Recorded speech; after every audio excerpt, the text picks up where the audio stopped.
Well, here we are in Mount Airy, North Carolina. And next to me is Charlie, right? Yes, ma'am. And we've had a wonderful time. It's Mayberry Days.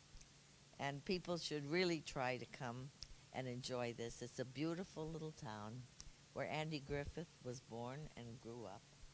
And it's like a valley with all the mountains around it, so it's protected. And it's so pretty, so green, trees everywhere. I know when we were shooting Return to Mayberry in Los Olivos, California, I remember Andy's wife saying that the trees and everything, that it really looked like North Carolina. Well, at that time, I hadn't been to North Carolina yet, so you could have fooled me. I didn't know. But it is beautiful. And when you fly out of here, it's like green velvet under you wherever you look, if it's daylight. I mean, it's just beautiful. And you fly into LA and it's all tan. A little bit of green, a little bit of green, and tan all day. At night, LA's beautiful. It's like jewels. But daytime, it really shows you what it's like. But I love North Carolina. I truly do. And I hope everybody will come and visit and come to Mayberry Days once a year in September. And they should try to do that. Yeah. And they used to invite me, but I didn't quite know what it all was. I thought, I don't know that I want to go someplace. You know, and I was busy. But I finally did, and everyone started telling me Maggie Peterson Mancuso had been here, and she loved it. And she said, you should try to go, Betty.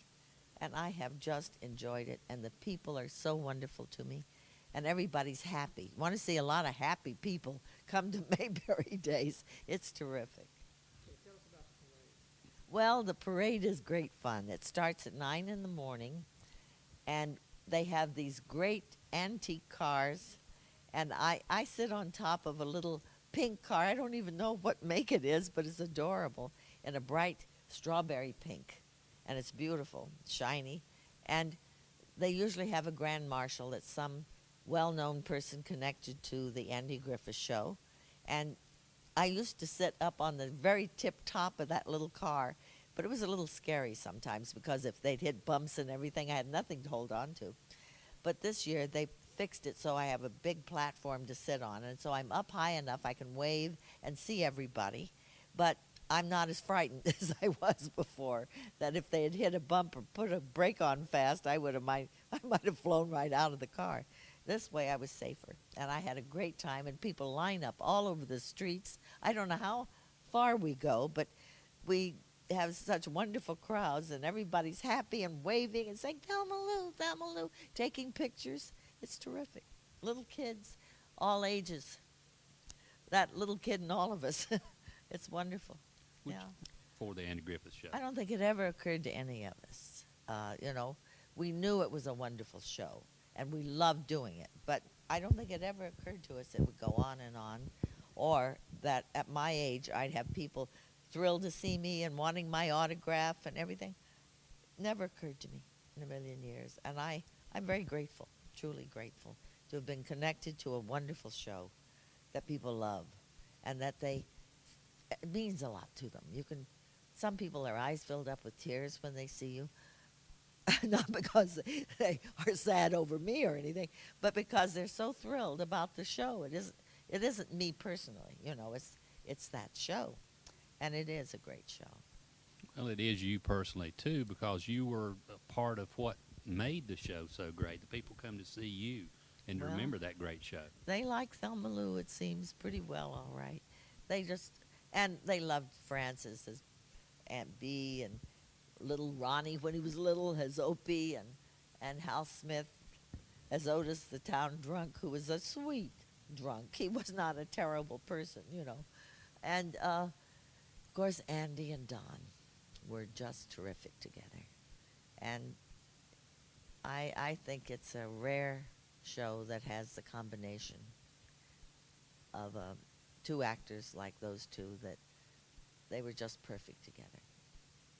What particular, if any, episode stands out in your mind as your favorite? I wish people wouldn't ask me that, because I loved so many of them. It's very hard. But I loved the choir. I loved the part where Don, now this was Don's own idea. Well, let's see, which part was it? We the people of the United States, preamble, wasn't it? What Yes. it, and where he said he knew it by heart, but Andy had to feed him every line. I mean, it was so funny. There's so many wonderful, funny things. They're touching things.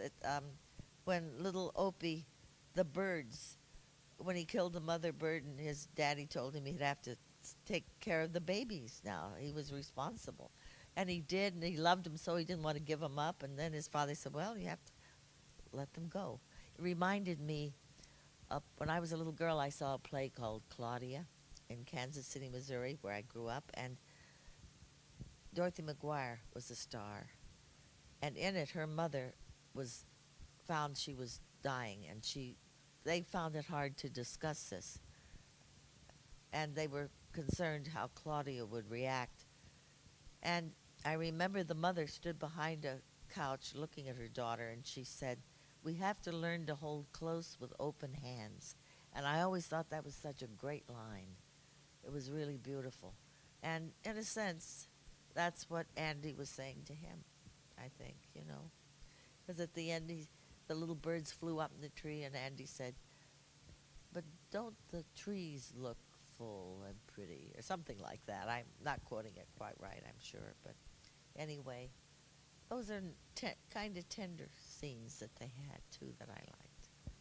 Well, thank you. Thank you for stopping and Well, talking to us thank this you, morning. Charles. I hope it was all right. It was great. Okay.